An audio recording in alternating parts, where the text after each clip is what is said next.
Bien, para hablar del neumotórax, lo primero es que por definición su nombre nos indica que es aire dentro de la cavidad torácica. Sin embargo, sabemos que por lógica dentro de la cavidad torácica tiene que haber aire porque existen los pulmones, ¿no? Entonces podemos decirlo como un aire en el espacio equivocado que ocasiona que el pulmón colapse, ¿no?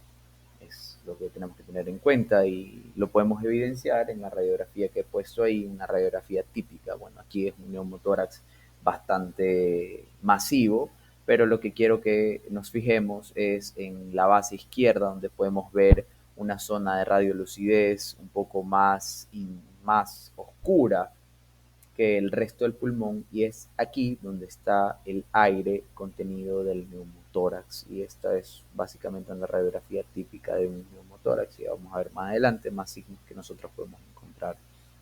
Definiendo, el neumotórax es la presencia de aire en el espacio pleural. Sabemos que por anatomía el espacio pleural está compuesto por dos pleuras, una parietal y una visceral, que permiten y dentro de estas dos pleuras el líquido pleural que permite primero que no haya colapso pulmonar y segundo que se expanda y se contraiga de manera adecuada. Y cuando existe una rotura de alguna de las dos hojas parietales, de alguna de las dos hojas pleurales, sea parietal o visceral, se acumule entre el aire a presión, se acumule en este espacio y provoque el colapso pulmonar, sea parcial o completo. Lo que nos lleva a la fisiopatología de la enfermedad. Como tal, sabemos que por física tiene que existir una presión negativa dentro de la cavidad torácica para que así el aire de la atmósfera pueda entrar y el pulmón pueda expandirse y retraerse de manera adecuada, ¿no? La compliance pulmonar.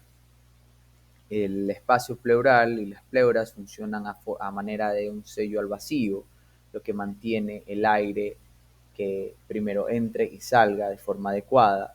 ¿Y qué pasa? Como les había mencionado, si se rompe este sello al vacío, va a entrar aire a la cavidad pleural de forma con una presión bastante elevada, lo que hace que se acumule y el pulmón, dado su naturaleza elástica, se retraiga y se desinfla como un globo, lo que provoca no solo un problema anatómico, sino también un problema funcional, porque como les había mencionado, tiene que haber esta diferencia de presiones entre la presión pleural y la presión atmosférica para que pueda entrar el aire, haciendo que el pulmón contralateral trabaje el doble para poder compensar la falta de hematosis que se dé en el pulmón colapsado.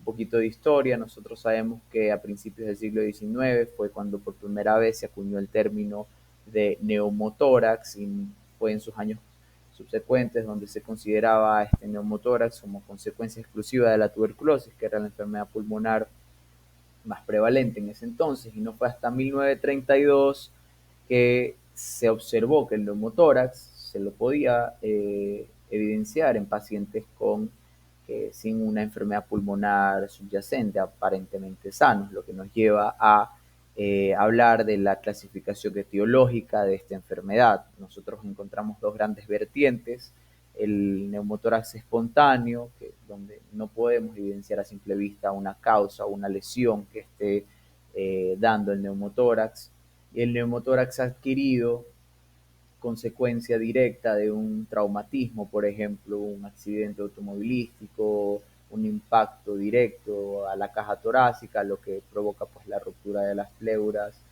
y acumulación del aire, no solo aire, también se suele acompañar con sangre, ya vamos a hablar de eso más adelante, y algo que por desgracia también se observa bastante posterior a procedimientos como toracoscopías o toracocentesis, el neumotórax adquirido iatrogénico.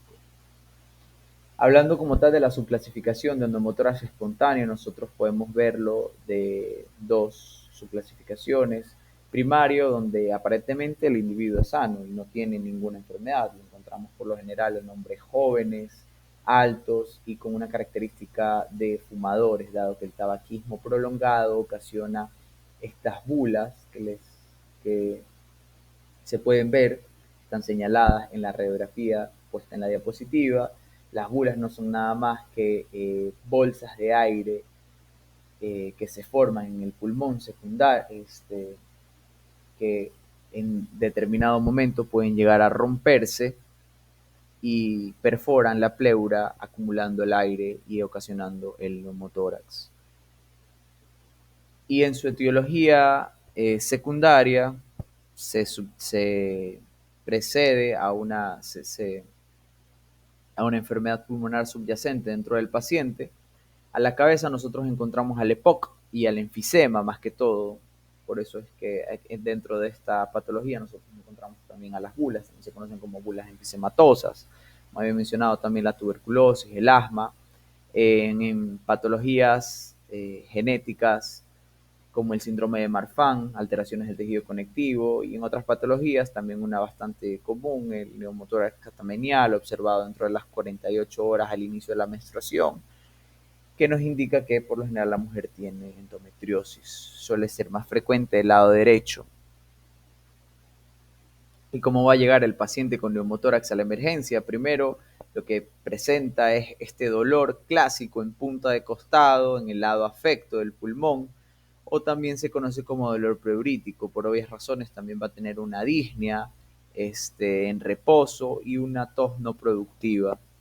Además de que nosotros podemos encontrar una amplitud eh, torácica no simétrica, dado que el lado contralateral, como les había mencionado, tiene que trabajar el doble, por lo que se va a expandir un poco más la caja torácica contralateral a el lado afecto. Y si bien para el diagnóstico nosotros podemos ver la clínica del paciente, el diagnóstico confirmatorio nos lo va a dar por excelencia una radiografía estándar de tórax, como la que podemos ver ahí, y nosotros tenemos que fijarnos en ciertos signos radiológicos. El más común y más buscado suele ser la línea pleural visceral, que no es nada más que una línea blanca que va a delimitar el borde del pulmón colapsado del aire atrapado en la cavidad pleural. Nosotros podemos diferenciar al pulmón, al tejido pulmonar, dado que en este tejido nosotros sí encontramos vascularización, además de que, como les había mencionado en la primera diapositiva, no está tan lúcido, tan radiolúcido como la zona donde está el aire en el neumotórax. Y bueno, sin embargo, este no es el único signo radiológico que nosotros podemos encontrar. También, como les había mencionado, les acabo de mencionar la ausencia de marcas pulmonares. No hay tejido pulmonar fuera de esta línea pleural visceral. Y otro signo bastante común buscado es, dado si el paciente lo encontramos en decúbito supino, el aire por gravedad se va a ir hacia la base, haciendo que nosotros no encontremos la línea pleural visceral. Sin embargo, podemos encontrar este surco profundo, que no es nada más que un ángulo en la base pulmonar que se vea normalmente oscuro y afilado. Suele ser el único signo radiológico que nosotros podemos encontrar, básicamente. La línea pleural visceral es un poco más difícil de encontrar y hay que tener un ojo radiológicamente mejor entrenado. Acá nosotros podemos ver en una comparación entre las radiografías y las tomografías y una toracoscopía, todas en situaciones de neumotórax, como les he mencionado, la línea pleural visceral. Tenemos que evidenciar que no hayan marcas pulmonares distales en ella. Esta línea nos va a delimitar la zona entre el parénquima pulmonar y el pulmón colapsado. Asimismo, si el paciente lo encontramos en decúbito supino, el aire tiende a acumularse en las bases, adyacente al corazón y al receso costofrénico, lo que puede agrandar el ángulo costofrénico. Una emergencia que nosotros encontramos, si el aire sigue entrando al pulmón, este va a empezar a desplazar el corazón, no solo el corazón, sino los grandes vasos y todas las estructuras mediastínicas, eh, ocasionando lo que nosotros conocemos como un neumotórax a tensión. Y no es nada más que una gravedad del neumotórax, donde podemos observar una desviación, como les he mencionado, del mediastino y de las estructuras hacia el lado contralateral. Como vemos aquí, el corazón ya está lateralizado, inclusive el tronco aórtico ya está siendo lateralizado a la izquierda, que por lo general suele estar a medial, por el masivo neumotórax que existe en el lado derecho. También hay ciertos signos que nos pueden confundir ante el diagnóstico del neumotórax. y es, por ejemplo, en pacientes añosos con pliegues cutáneos más marcados. Estos pueden imitar la línea pleural, sin embargo tenemos que recordar que la línea pleural delimita el parénquima pulmonar. El parénquima pulmonar está vascularizado, el área de neumotórax no. El borde de la escápula por lo general puede confundirnos asimismo con la línea pleural, la línea pleural visceral, y también esto lo podemos encontrar más en radiografías que están un poco más penetradas, o en caso de que, y esto no es lo recomendado, se tome la radiografía con ropa o sábanas. Estas arrugas que pueden presentar en las telas generan líneas engañosas para el diagnóstico. Hablando rápidamente del enfoque terapéutico, sabemos que si es un neumotórax pequeño y estable, no ha ocasionado tantos síntomas en el paciente, el cuerpo tiene la capacidad de reabsorber el aire, es decir, su tratamiento es autorresolutivo. Sin embargo, en los casos como un neumotórax a tensión, un neumotórax más masivo, es necesario la punción con una aguja o un catéter para extraer el aire, y si el neumotórax es a repetición, se recomienda realizar un drenaje torácico con un tubo para drenar el aire de forma continua.